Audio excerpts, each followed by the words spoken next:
Peace. It's your brother teacher Ajamu Minka Kafele. My fight for justice in the name and will of Allah God is worth dying for. Want to give a shout out to the husbands, to the men on this powerful mind mastery relationship tip.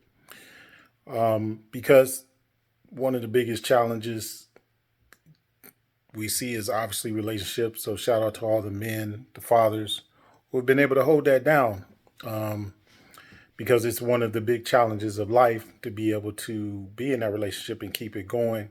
And for those that will get there in the future or revisit, men stay looking for women. And so, anyway, over the past couple years, really has been a quest of mind mastery by Allah's design and the path that He has put me on and the challenges that I've had to overcome that allowed me to elevate. And so uh, I'm going to give y'all this powerful tip that it works. It works phenomenally. Now it could not work if you're like you really don't have a good relationship instead of just having bad moments and being in your feelings or ego or something like that, or vice versa with the wife. Um, but so if it's just literally sour and y'all just kind of together out of convenience, this just could not be applicable, right? It has to be where love still lingers, but you still have these challenges and obstacles that you face. And as we get older, we tend to get more settled in our ways. Most people stop learning and growing, so they get settled into old ways. But be that as it may, the thing is to be able to control your mind and not let things roll down the wrong path.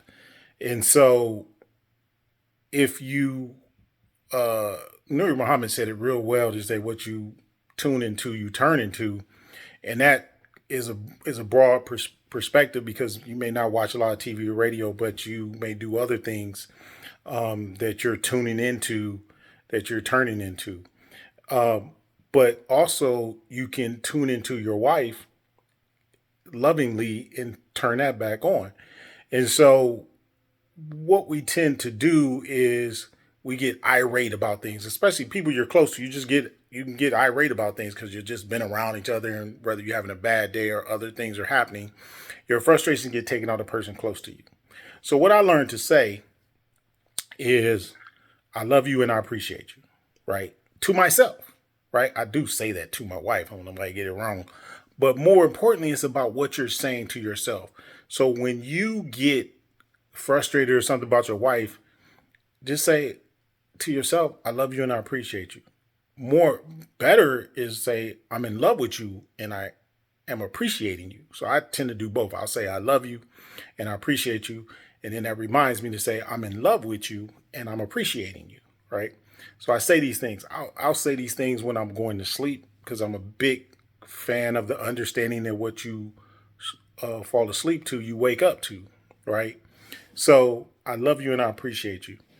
And if you begin to say that instead of taking out a lot of your frustrations and things at the moment, and you remind yourself of that, and you have to build these things up.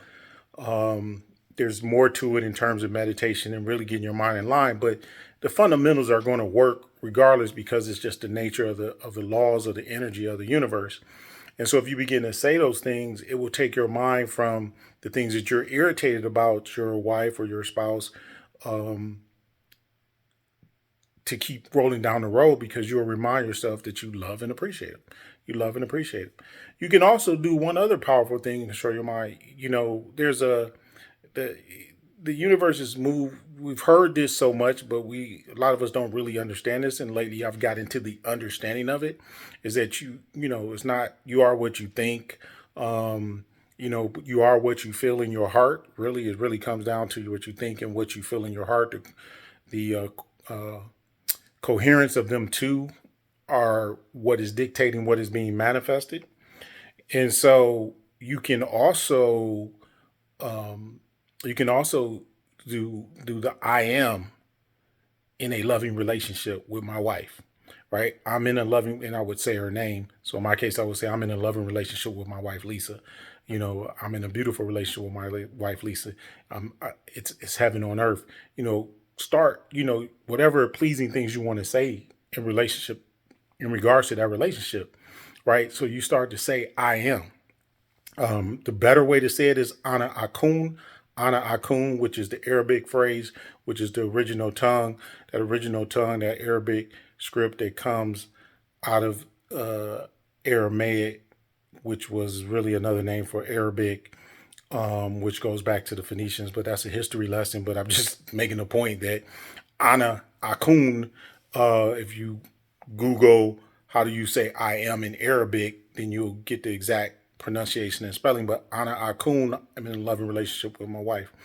I am, it's commanding, it's bringing in command to make your mind, to shift your mind, right? So when you're having the negative things about the relationship that really just don't have enough merit or shouldn't just be carried. Like if you've been in a relationship long enough, things just settle when you keep moving and blossom. But you can also take power with saying the things to your mind when the negative things occur, and this will keep the relationship loving. And you just got to stay on it, and you got to stay on it. And it works if you believe it in your heart, right? Like if you really love your wife, like if you don't really love your wife, this is not going to work, right? If it's not really what's in your heart, it's not going to work. But these type of things, and you can do this with anything in life, really. I want to do more videos on mind mastery, but I thought today, I don't celebrate European holidays, but I appreciate being able to talk to men because of the challenge, particularly that Black men face here in America to be a man. And so all you got to do is start, I love you and I appreciate you. I'm in love with you and I appreciate you. I'm in a beautiful, loving relationship with my wife. And it will just help you overcome things that are there, and it'll change the energy and tone of the relationship instead of, relationships becoming nagging and I don't like you and you want to spend time away and things like that. You can empower yourself with these things when you want to, yell at your wife or something. It's just an amazing, it's an amazing thing. And if you use this tip, and your relationship is still there, the love is still there, then you can harmonize it and elevate it into a higher divine status to where it blossoms and you enjoy each other, maybe like you used to back in the days, right? So before you start hanging with each other all the time and live with each other and complaining and this and all that, don't complain, where it's not warranted. So I don't want to say there wouldn't be any complaints about things, but a lot of times we're just complaining because I want it my way. She wants it her way, and we're not just focused on rising and elevating to where we really want to focus on the love and harmony in the relationship and get away from just kind of being with each other or feel like we're, it shouldn't be this, oh, I'm stuck with you and all this type of thing. You want to keep love. I'm a big fan of saying, and if you see any posts of my wife, I'm always saying in love with my wife because that's where I'm at. That's where I tend to keep it to be. And may you be able to do the same. All praises due to Allah. Peace, love, happiness, and empowerment.